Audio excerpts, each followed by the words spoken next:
Plena luz del día en París. Estamos frente al museo más famoso del mundo. Y en menos de 8 minutos, un tesoro nacional, una parte fundamental de la historia de Francia, se esfuma. Y no es el guión de una película de atracos, que es lo que parece. Para nada. Es lo que ocurrió en el Louvre en octubre de 2025. Hoy vamos a analizar a fondo ese robo de las joyas de la corona francesa. Nos basamos en un artículo que lo reconstruye todo al detalle. Ajá. Y la misión aquí no es solo contar qué pasó, sino entender cómo pudo ocurrir algo así. O sea, cómo es posible que una de las instituciones más protegidas del planeta tuviera un fallo de seguridad de esta magnitud. Es que esa es la clave de toda la historia y por eso es tan fascinante. Sí. Es el contraste. El contraste. Sí. Si piensas en un robo en el Louvre, te imaginas láseres, acrobacias, un plan de hackeo increíblemente complejo. La fantasía de Hollywood, claro. Exacto, pero la realidad es mucho más terrenal y por eso mismo mucho más preocupante. Fue una operación sorprendentemente sencilla, casi rudimentaria, que se aprovechó de vulnerabilidades muy básicas y, lo que es peor, que ya se conocían. O sea, que se veía venir. Totalmente. En el fondo, esta es una historia sobre la fragilidad de esas grandes instituciones que todos consideramos inexpugnables, ¿no? Es que eso es lo que más me cuesta entender. Hablamos del Louvre, vulnerabilidades básicas. Suena a que alguien no estaba haciendo su trabajo. Bueno, vamos a la escena del crimen y verás. Venga. Situémonos allí. Sábado 19 de octubre de 2025, 9:30 de la mañana. Acababan de abrir entonces. Exacto. El museo solo llevaba 30 minutos abierto, ya hay visitantes dentro. El objetivo es la Galería de Apolo, una sala espectacular del siglo XVI donde se exhibía lo que queda de las joyas de la corona. Un tesoro dentro de otro tesoro. Tal cual. Y en ese contexto, en menos de 8 minutos se produce todo.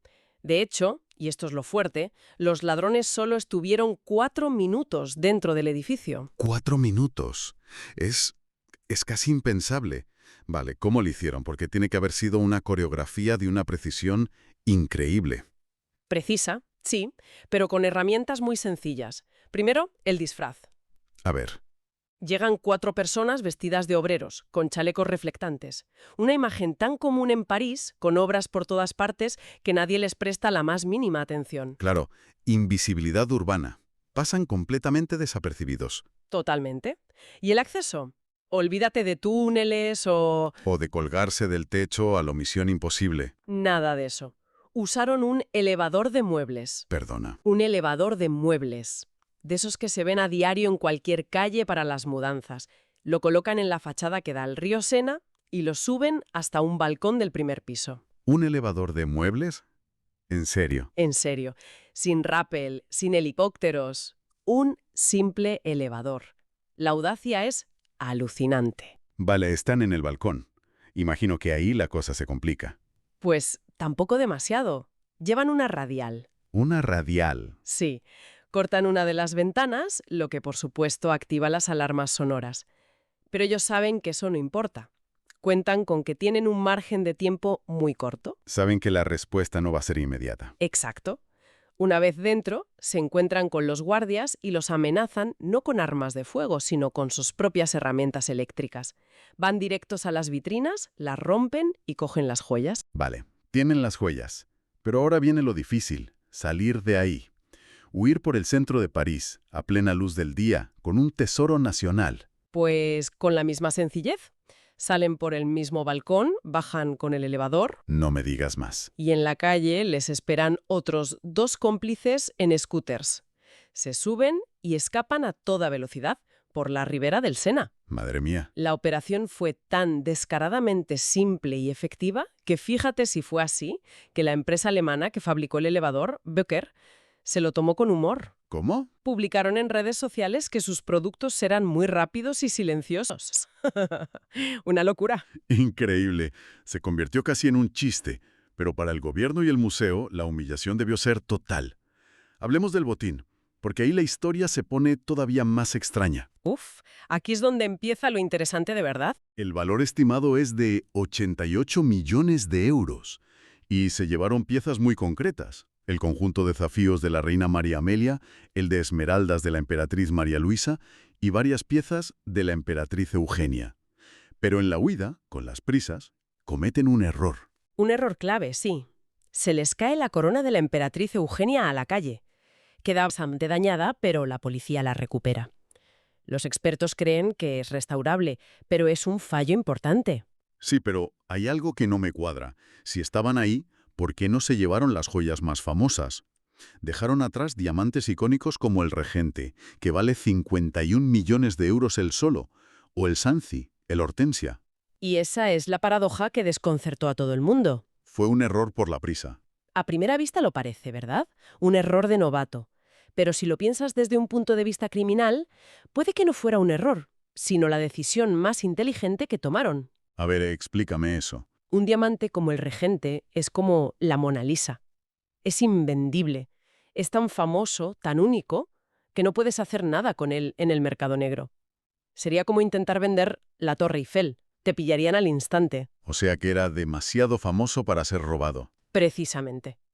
En cambio, las joyas que se llevaron, aunque tienen un valor histórico incalculable, están compuestas por cientos de gemas. Son más fáciles de despiezar, por así decirlo. Exacto.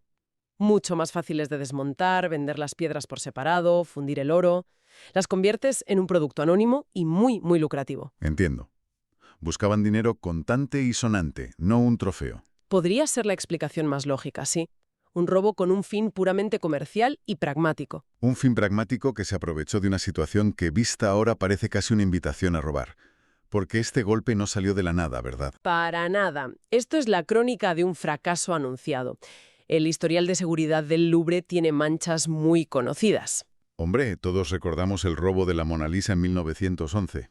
Claro, pero mucho más recientemente, en 1998, robaron un cuadro de Corot, y ya en aquel entonces el director de la época advirtió públicamente que la seguridad del museo era frágil. 27 años después, seguía siendo frágil por lo que parece. O más, y no era por falta de avisos.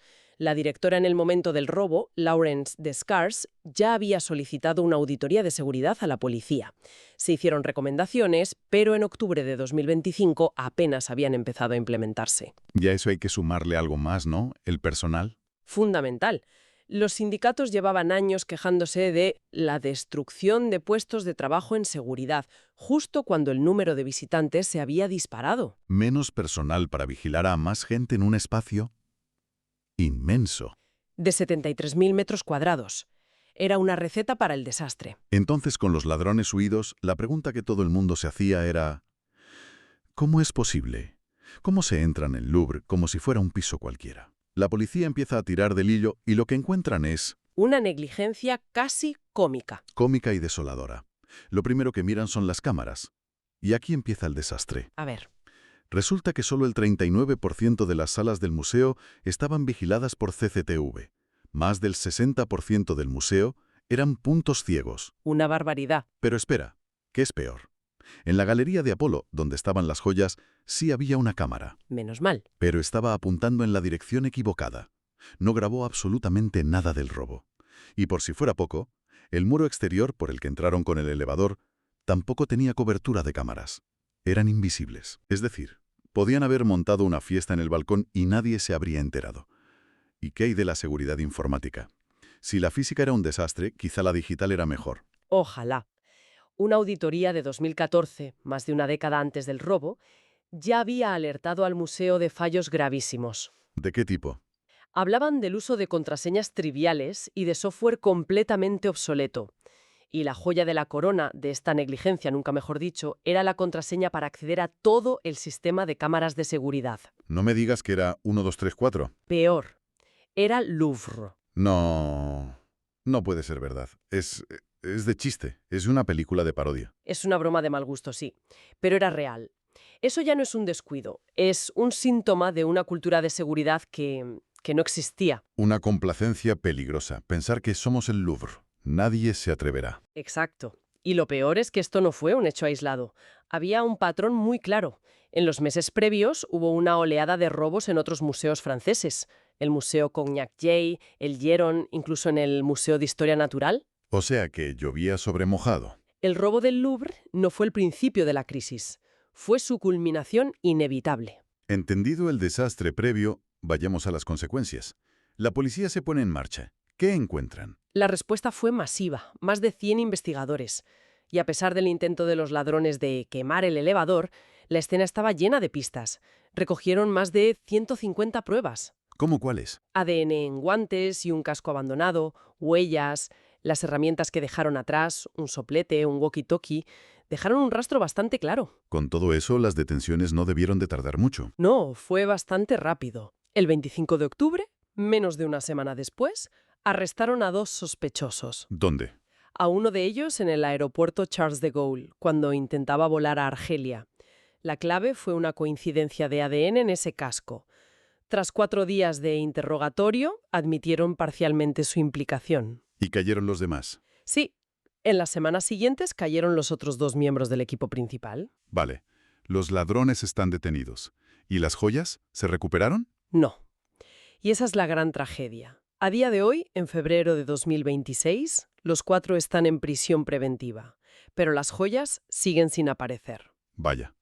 La teoría principal es que ya han sido desmontadas y las gemas introducidas en el mercado negro, lo que las hace prácticamente irrecuperables. Mientras la policía hacía su trabajo, imagino que la tormenta política y mediática fue tremenda. ¿Cómo reaccionó la dirección del museo? Pues la directora, Laurence Descartes, tuvo que dar la cara, compareció ante el Senado y no se anduvo con rodeos. ¿Qué dijo? Reconoció un terrible fracaso y admitió las deficiencias. Fue muy honesta. Ofreció su dimisión al Ministerio de Cultura, pero la rechazaron. ¿Y se tomaron medidas inmediatas? Me imagina que sí. Sí, de pánico casi. Las joyas de gran valor que quedaban, como el propio diamante regente, se empaquetaron y se trasladaron de urgencia a la cámara acorazada del Banco de Francia. Un movimiento lógico. Y hace poco, el Louvre ya ha iniciado el proceso para restaurar la corona dañada de la emperatriz Eugenia. ¿Y el gobierno qué dijo? El presidente Macron debió de ponerse furioso. Lo calificó de ataque a nuestro patrimonio y una imagen terrible para Francia. Prometió justicia y acelerar las mejoras de seguridad en todos los museos. Claro, la oposición aprovecharía para atacar. Por supuesto. Jordan Bardella habló de humillación. Eric Ciotti lo describió como un símbolo del colapso del Estado, convirtiendo el robo en un arma política contra el gobierno, lo normal en estos casos. Lo que nos lleva a la pregunta del millón. ¿Era solo incompetencia, falta de personal y contraseñas ridículas o había algo más de fondo? Ahí has dado en el clavo. Poco después del robo, se publicó un informe del Tribunal de Cuentas francés que fue una bomba. ¿Por? Criticaba duramente al Louvre por haber priorizado en los años anteriores operaciones visibles y atractivas por encima del mantenimiento esencial y, sobre todo, de la seguridad. O sea, más preocupados por la fachada que por los cimientos. Exacto. El periodista especializado en patrimonio, Didier Reigner, fue aún más directo. Acusó a la directora de anteponer sus proyectos estrella, grandes exposiciones, eventos mediáticos, a la misión más básica del museo. Que es proteger las colecciones. La protección silenciosa y menos glamurosa de las colecciones. Entonces, el problema era de prioridades. Demasiado enfoque en la imagen y poco en la seguridad. Exactamente. Sugiere que no se trató solo de unos ladrones listos y unos guardias sobrepasados, se trató de una posible deriva institucional, una institución que, según estas críticas, quizá había perdido el foco, deslumbrada por los grandes titulares, olvidando que su primer deber es el guardián del patrimonio. Y el robo simplemente lo expuso de la forma más brutal posible. Eso es. Entonces, si unimos todas las piezas, el panorama es desolador. Tenemos un robo ejecutado con herramientas de ferretería, pero con una planificación audaz. Un golpe que triunfa no por su complejidad, sino por explotar años de fallos de seguridad, falta de personal y, según parece, unas prioridades institucionales equivocadas. ¿Y el resultado? 4 detenidos, sí, pero un tesoro nacional que probablemente se ha perdido para siempre. Para terminar, me gustaría dejar una reflexión en el aire. Hemos hablado de que los ladrones ignoraron piezas como el regente. Sí. Y esto nos deja con una pregunta abierta que es muy interesante. ¿Cuál era el verdadero objetivo? ¿Era simplemente el dinero rápido obtenido de desmontar gemas y venderlas anónimamente? ¿Qué es la opción más pragmática? Sí, pero ¿y si había detrás un encargo específico para robar precisamente esas piezas? Joyas que representan un momento muy concreto de la historia de Francia, la era de los emperadores, de las reinas del siglo XIX. Eso lo cambiaría todo. Cambiaría por completo nuestra percepción de los autores, ¿no? De ser ladrones comunes y pragmáticos a ser actores con un propósito mucho más simbólico y calculado. Y esa es una incógnita que de momento sigue sin resolverse.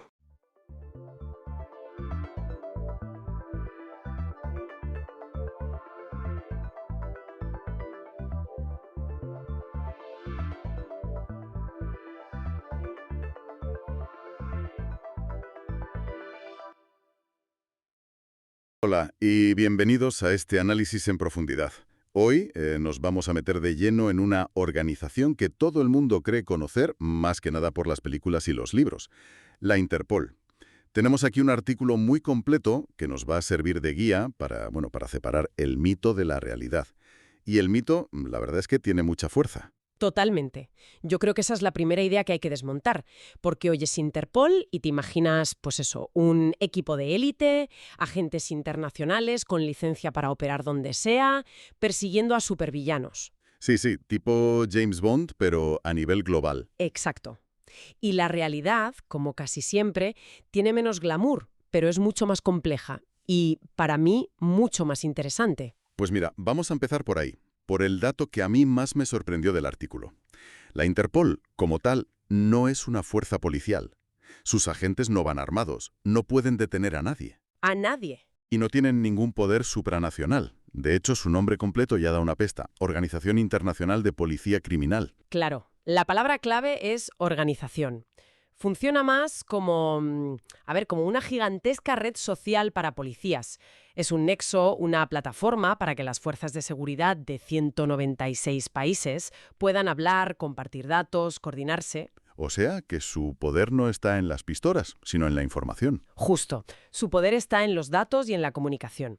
Así que la idea hoy es entender cómo funciona esa red, de dónde sale y, sobre todo, cuáles son sus grietas en el mundo tan polarizado que tenemos hoy. Pues empecemos por la historia, porque el origen de Interpol, no es precisamente un camino de rosas.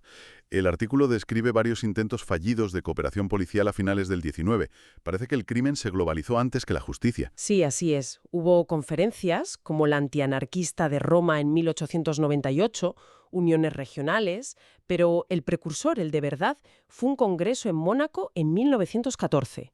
Justo ahí se pusieron las bases, pero claro, estalló la Primera Guerra Mundial y lo paró todo. Y no fue hasta 1923, en Viena, que nació la Comisión Internacional de Policía Criminal, la CIP, el germen de la Interpol que conocemos. Exacto. Y aquí es donde la historia se pone muy siniestra. Sí, Viena, 1923. Pasan 15 años y en 1938 llega el Anschluss, la anexión de Austria por la Alemania nazi.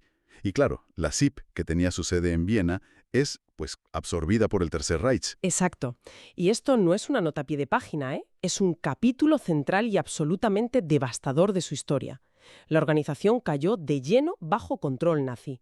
En 1942, la sede se traslada a Berlín, a una villa que, como detalla el artículo, compartía dirección con la Gestapo. Calofriante es quienes la dirigieron en esa época. Uf, los nombres. Los nombres dan un escalofrío, sí. Reinhard Heydrich, uno de los principales arquitectos del Holocausto, y cuando lo asesinan le sucede Ernst Kaltenbrunner, que fue el oficial de más alto rango de las SS juzgado y ejecutado en Nuremberg. Piénsalo un segundo. Es una ironía macabra. La Organización Mundial para la Cooperación Policial, dirigida por algunos de los mayores criminales de guerra de la historia. Usaron sus redes, sus archivos, todo para perseguir a los enemigos del Reich. Esto me lleva a una pregunta que creo que es fundamental. ¿Esta etapa nazi fue una anomalía, una excepción terrible, o nos dice algo sobre la propia estructura de Interpol que sigue siendo relevante? Es una organización que, por diseño, puede ser capturada por sus Estados miembros más poderosos. Creo que es fundamental. Interpol se basa en la cooperación de los gobiernos y no tiene un mecanismo de control independiente, fuerte, que pueda plantarle cara a un Estado miembro poderoso que decide abusar del sistema. Es una red neutral. Y la neutralidad, claro, puede ser explotada. Lo que pasó en los años 30 y 40 es la versión más bestia de un problema que, como vamos a ver, sigue existiendo hoy. Es increíble. Y lo más curioso es cómo la propia organización ha gestionado este pasado. El artículo dice que, cuando la refundan en 1946, se instaló como una especie de amnesia colectiva. Sí, sí. Se trasladan a París, en el 56 adoptan el nombre Interpol, que era su dirección telegráfica, pero durante décadas evitaron activamente perseguir a criminales de guerra nazis. ¿Y cómo lo justificaban? Durante años argumentaron que cazar nazis era un asunto político. Una interpretación muy Conveniente. conveniente y como mínimo retorcida. Fue la coartada perfecta para no mirar a su propio pasado. Vale, esa mancha histórica es tremenda. Pero ¿cómo funciona hoy?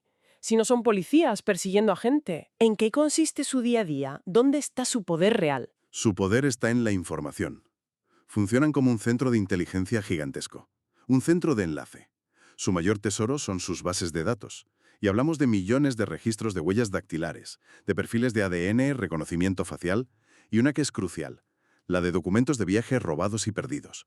Tiene más de 12 millones de entradas. Y todo esto se gestiona a través de una red de comunicación encriptada, la I-24/7, como una especie de Internet segura solo para policías. Exactamente. Cada país miembro tiene una oficina central nacional, que es el punto de contacto. Pero es que cada vez más se da acceso directo a esta red en puntos clave como aeropuertos o fronteras. Ah, claro. Esto permite que un agente de fronteras en, no sé, Argentina compruebe en tiempo real si el pasaporte que le están enseñando ha sido denunciado como robado en Noruega. Es una herramienta potentísima contra el terrorismo o la trata de personas. Y claro, hay que hablar de las famosas notificaciones de colores. Todos hemos oído hablar de la notificación roja. Pero el artículo insiste mucho en una cosa. No son órdenes de arresto internacionales. ¿Cuál es la diferencia? ¿Por qué es tan importante? Es una distinción crucial y es donde está toda la confusión. Una notificación roja es básicamente una alerta global. Le dice a las policías de todo el mundo: ojo que este país está buscando a esta persona, y solicita su detención provisional para una posible extradición. Pero es una solicitud, no una orden. Exacto. Interpol no emite la orden, solo la distribuye.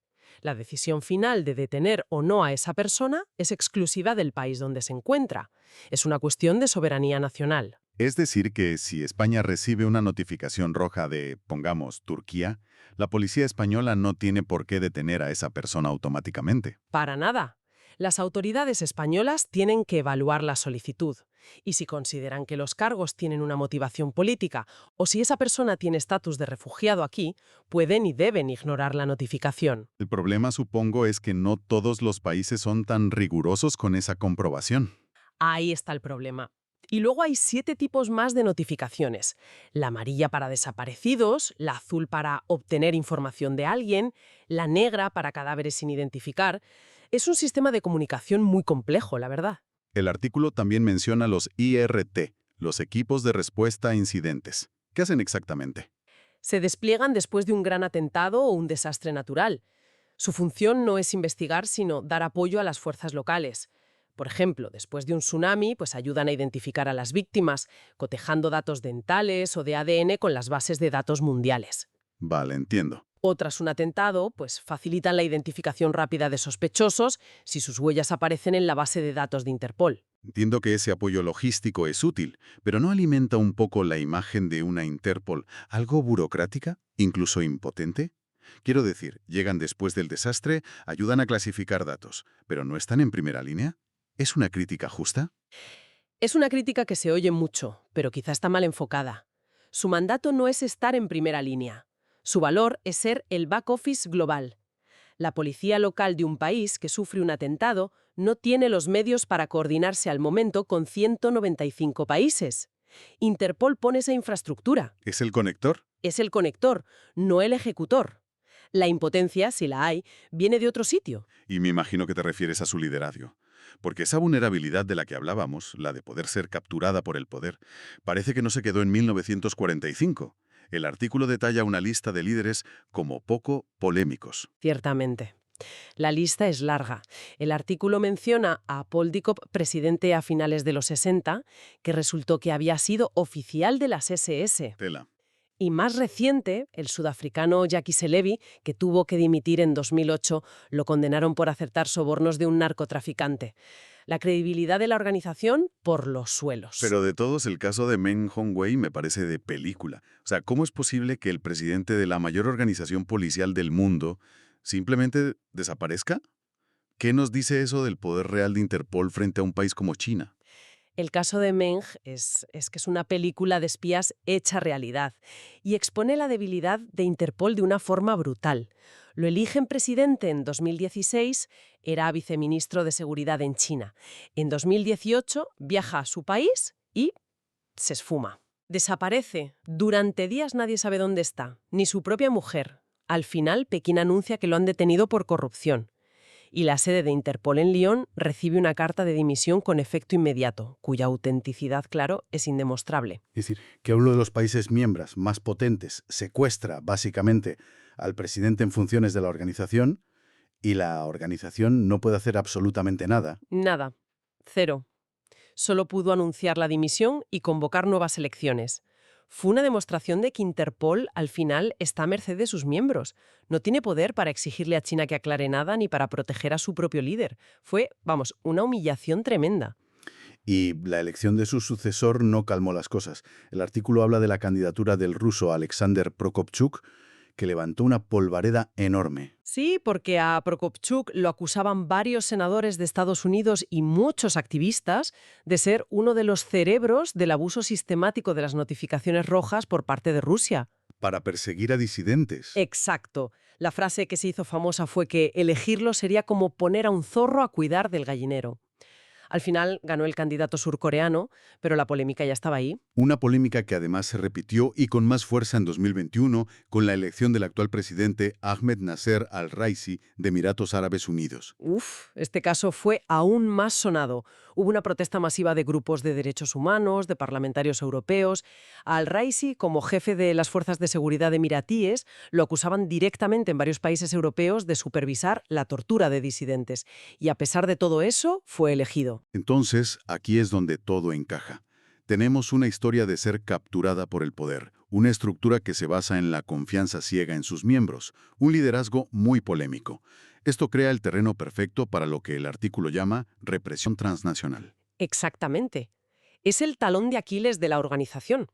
A pesar de que el famoso artículo 3 prohíbe las actividades de carácter político, en la práctica muchos regímenes autoritarios usan las notificaciones rojas como un arma. Como un arma contra disidentes. Claro. Emiten una alerta contra un periodista exiliado, un activista, un empresario que ha caído en desgracia. Y los acusan de delitos comunes como fraude o terrorismo para darle una pátina de legalidad.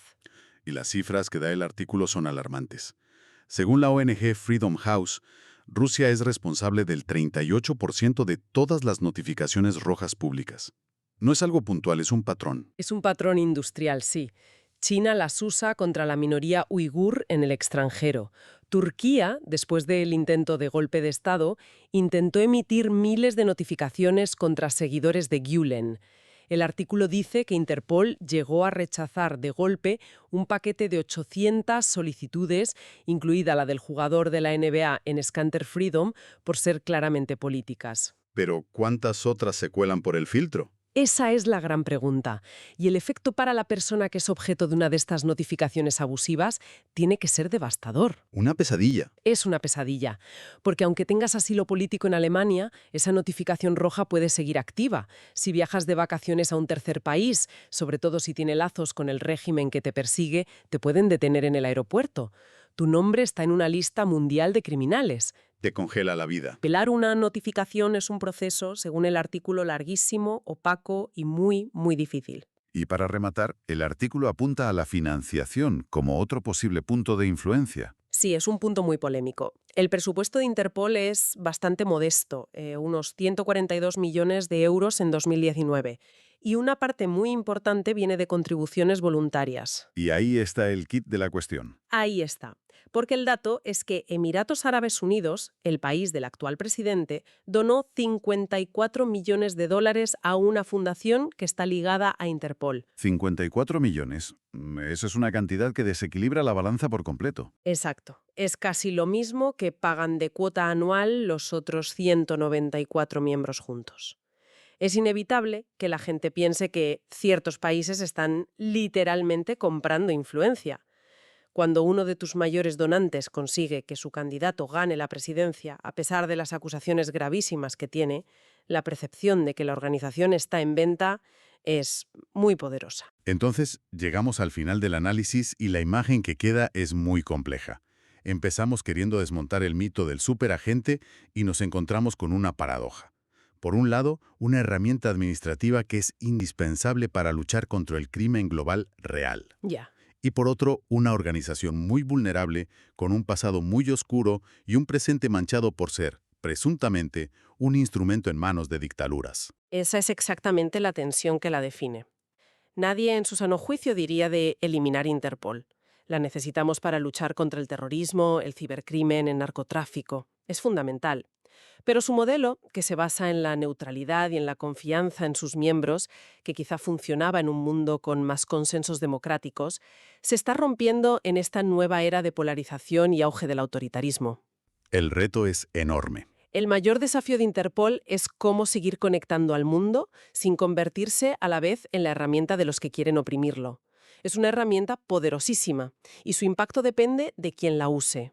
Y de las reglas y las salvaguardas que la propia comunidad internacional esté dispuesta a imponerle. Precisamente. Y ahí está el problema. Para reforzar esas salvaguardas necesitas el consenso de los mismos países que, a veces, se benefician de las debilidades del sistema. Es un círculo vicioso. Y para terminar, dejamos una reflexión que plantea el propio artículo. Menciona que algunos países como Corea del Norte o Taiwán no son miembros de Interpol. Teniendo en cuenta el riesgo real de abuso político, la pregunta es casi filosófica. En el mundo de hoy, ¿es más peligroso estar dentro de esta red global con el riesgo de que te persigan injustamente o estar fuera de ella, sin acceso a su información para luchar contra el crimen?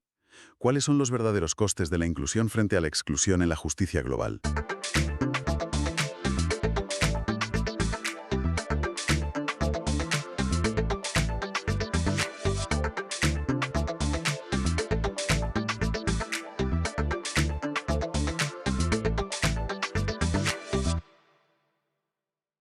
Bienvenidos y bienvenidas.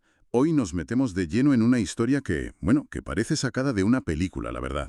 Vamos a hablar de uno de los robos más famosos de la historia, el de la Mona Lisa en 1911. Y para ello tenemos un artículo biográfico muy detallado sobre el hombre que lo hizo, un tal Vincenzo Perugia. Y la misión, yo creo, es súper interesante, porque no es solo contar el robo, es que vamos a intentar entender cómo un acto así, que lo hizo una persona que parecía insignificante, convirtió un cuadro, que ya era famoso, ojo, pero lo convirtió en el ícono mundial que soy. Es la historia de cómo nace una leyenda, básicamente. Exactamente. Así que venga, vamos a desgranar la historia de este hombre y de su golpe. Para empezar, ¿quién era este Vincenzo Perugia? Porque el artículo deja muy claro que no era un ladrón de guante blanco ni un genio del crimen, vamos. Para nada, era todo lo contrario, de hecho. Un inmigrante italiano, nacido en 1881. Era un hombre muy menudo, medía apenas 1,60 m, había ido a París a buscarse la vida, como tantos otros, y trabajaba de pintor decorador. Pero tenía una ventaja, ¿no? Una ventaja clave. Tenía la ventaja definitiva. Había trabajado durante un tiempo en el Louvre, el año anterior al robo. Ah, amigo, ahí está la clave de todo. No era un extraño, sabía por dónde se movía. Sabía mucho más que eso. Su trabajo, concretamente, fue instalar las vitrinas de cristal para proteger algunas de las obras más importantes, entre ellas la Mona Lisa. No me digas. Sí, o sea que conocía a la perfección cuánto pesaba, los 4 ganchos que la sujetaban, cómo se desmontaba el cristal, todo. Sabía exactamente qué hacer para liberarla en segundos. O sea que la empresa de seguridad, sin quererlo, le dio un curso intensivo sobre cómo robar la Mona Lisa. Pues básicamente sí. Y a eso súmale el contexto de la época, que es fundamental. El Louvre de principios del siglo XX no era la fortaleza que es hoy. La entrada era gratis casi todos los días, la vigilancia era mínima, era un caos. Un paraíso para alguien con sus intenciones, vamos. Con ese panorama, el plan casi que se escribe solo. Y el día que elige es, perfecto, lunes 21 de agosto de 1911. El día de cierre semanal del museo. Exacto.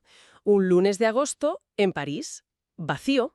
Solo quedaban dentro algunos trabajadores de mantenimiento, de limpieza. Un ambiente súper tranquilo. Perugia se conocía esas rutinas de memoria. Y el plan, como lo describe el artículo, es de una simplicidad que asusta. Entró sobre las 7 de la mañana, con una bata blanca como el resto de operarios. Nadie le prestó la más mínima atención. Se escondió en un cuartito, esperó a que el salón Carre, donde estaba el cuadro, se quedara vacío, y nada, entró, la descolgó de los 4 ganchos de la pared y se la llevó. Sin alarmas, sin forzar nada. Limpio. Se fue a una escalera de servicio y ahí le quitó el marco y el cristal. Y aquí el artículo desmiente un mito muy famoso, la idea de que la escondió bajo la bata para salir. Imposible, eso es imposible. La tabla mide 77 por 53 centímetros. Para un hombre tan bajito como él, vamos, habría sido como intentar esconder una tabla de surf. Ya. Lo que él mismo contó es que se quitó su propia bata, la usó para envolver el cuadro y protegerlo, y se lo puso bajo el brazo. Así de simple. Y justo cuando parece que ya lo tiene, llega el momento de pánico. El casi desastre. ¿La puerta? La puerta de salida, cerrada con llave. El plan perfecto, a punto de irse al traste por un pomo. Yo me lo imagino sudando frío, con la obra de arte más famosa del mundo bajo el brazo, atrapado en una escalera. ¡Madre mía! Pero entonces ocurre el golpe de suerte que lo cambia todo. De repente aparece un fontanero del museo.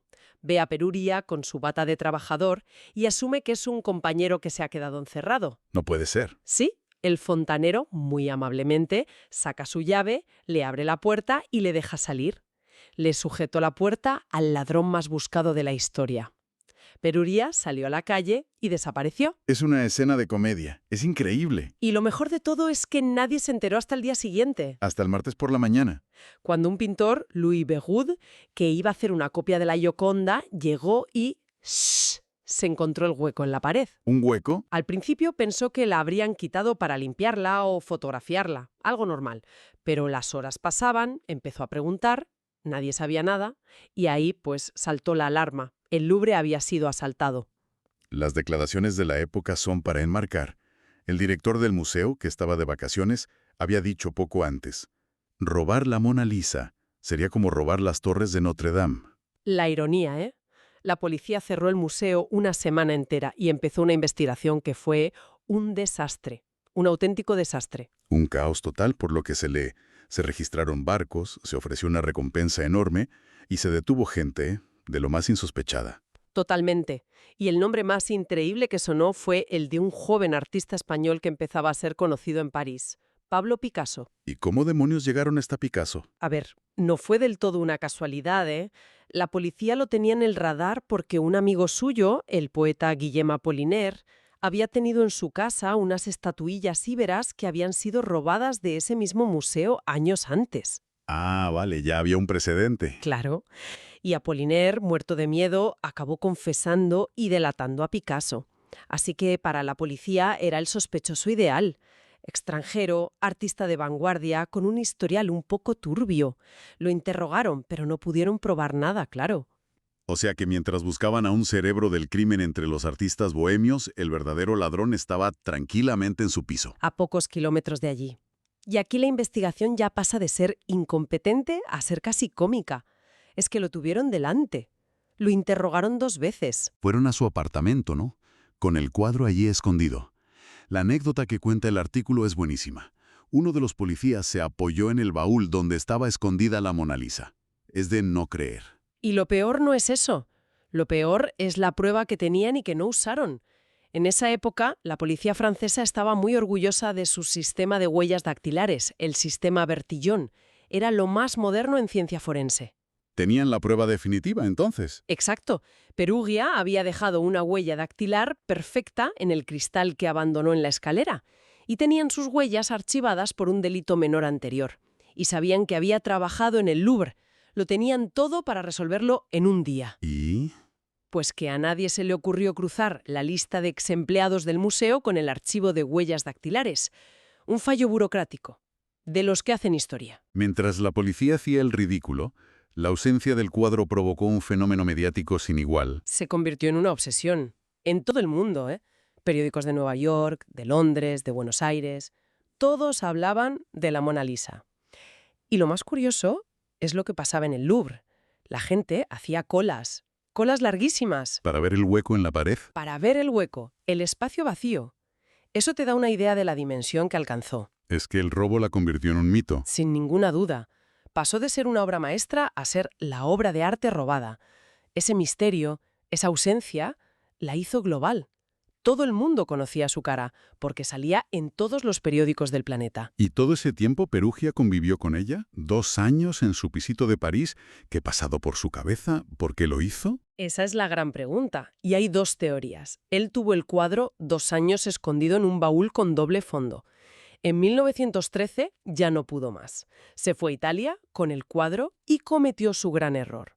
Contactó a un anticuario en Florencia, Alfredo Geri, para intentar vendérsela, usando el alias Leonardo B. Un poco sutil, ¿no? Leonardo B. de Vincenzo. Pues sí, bastante obvio. Geri, claro, sospechó al momento. Le siguió el juego, quedó con él en su hotel, pero se llevó al director de la Galería Uffizi. Cuando Perugia sacó el cuadro del baúl, confirmaron que era el auténtico y llamaron a la policía. Lo arrestaron allí mismo. Y en el juicio él saca su gran argumento: el patriotismo. Exacto. Su defensa fue que lo hizo por Italia, que quería devolver la obra a su patria porque creía, erróneamente, que Napoleón la había robado. Que es completamente falso. Leonardo se la llevó a Francia él mismo en el siglo XVI. Correcto. Se la vendió al rey Francisco I. Pero esa leyenda del expolio napoleónico estaba muy extendida, y en Italia caló. Perugia se convirtió en una especie de héroe popular.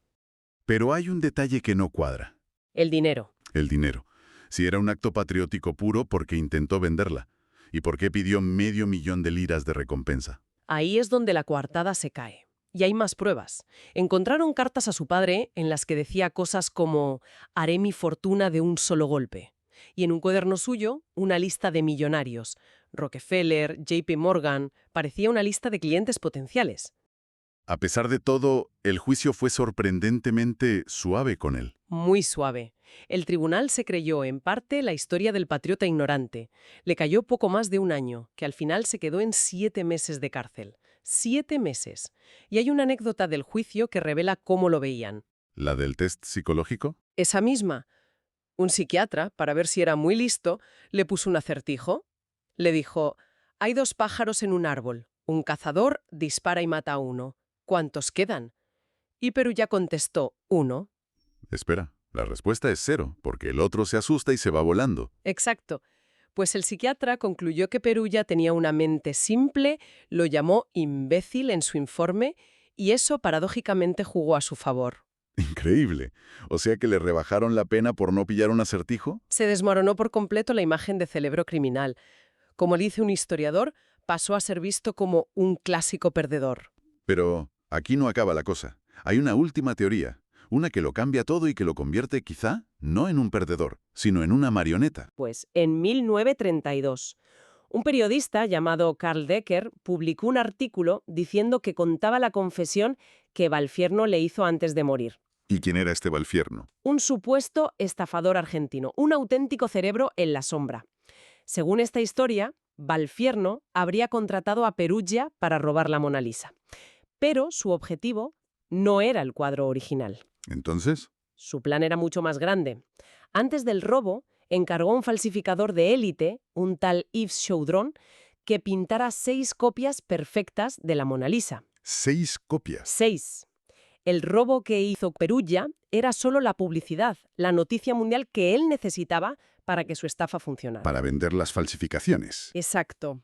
Mientras toda la policía del mundo buscaba el original, Valfierno, tranquilamente, le vendía cada una de las 6 copias a 6 millonarios diferentes. A cada una le decía que tenía la auténtica. Un negocio redondo. Una vez vendidas las copias, el original ya no le importaba nada. Y en esa historia, Perugia era solo el peón al que abandonó con el cuadro ya inútil. Es una teoría alucinante, pero ¿hay alguna prueba? ¿Algo tangible? Absolutamente ninguna. 0. Se basa solo en lo que contó ese periodista. No hay documentos, no han aparecido esas copias, nada. Pero como trama hay que reconocer que es muy poderosa. Te hace dudar de todo. Y al final, ¿qué fue del hombre que lo empezó todo? De Vincenzo Perugia. Su vida después de la cárcel fue muy discreta. Cumplió sus 7 meses, luchó en la Primera Guerra Mundial con Italia, donde lo hicieron prisionero de guerra, y después de la guerra se casó, tuvo una hija, y aquí viene lo irónico, volvió a Francia. Volvió al lugar del crimen. Volvió a Francia. Abrió una tienda de pinturas en un suburbio de París y vivió allí el resto de su vida. Usaba su nombre de pila, Pietro, para pasar desapercibido. ¿Y su muerte? Murió de un infarto en 1925, el mismo día que cumplía 44 años. Y su muerte pasó tan desapercibida como su vida. De hecho, es curioso, los periódicos no publicaron su obituario en 1925. Lo publicaron por error en 1947, cuando murió otro hombre con el mismo nombre. El ladrón de la Mona Lisa murió en el más completo anonimato. ¡Qué final! Un final tan silencioso para un hombre cuyo acto tuvo unas consecuencias tan ruidosas. Al final, su legado no es suyo, es del cuadro. Totalmente. Él murió y fue olvidado, pero la Mona Lisa, gracias a él, se convirtió en una superestrella mundial. El robo ha inspirado de todo. Películas, canciones, parodias. La historia del robo es casi tan famosa como la sonrisa. Es parte de ella. Así que, resumiendo, tenemos la historia de un hombre sencillo, que no sabemos bien si actuó por patriotismo o por dinero, y que se aprovechó de una seguridad nula y una investigación desastrosa. Y sin quererlo, cambió la historia del arte. Y nos deja una reflexión final muy potente, sobre todo si pensamos en esa teoría de Valfierno. Aunque no sea verdad, te obliga a plantearte qué es el valor en el arte. Imagina por un momento que la historia es cierta. Si esos 6 millonarios compraron las falsificaciones, creyendo que tenían la auténtica, y disfrutaron de ese prestigio, ¿importaba realmente que el objeto físico no fuera el original? Es una pregunta muy buena. ¿Qué vale más, el objeto o la historia que lo envuelve? Exacto. ¿Qué es lo que define el valor de una obra? ¿Su materialidad, que sea única? ¿O es la narrativa, el mito, la historia que construimos a su alrededor lo que de verdad le da poder? El robo de Perugia demuestra que a veces la historia puede ser mucho más potente que el propio lienzo.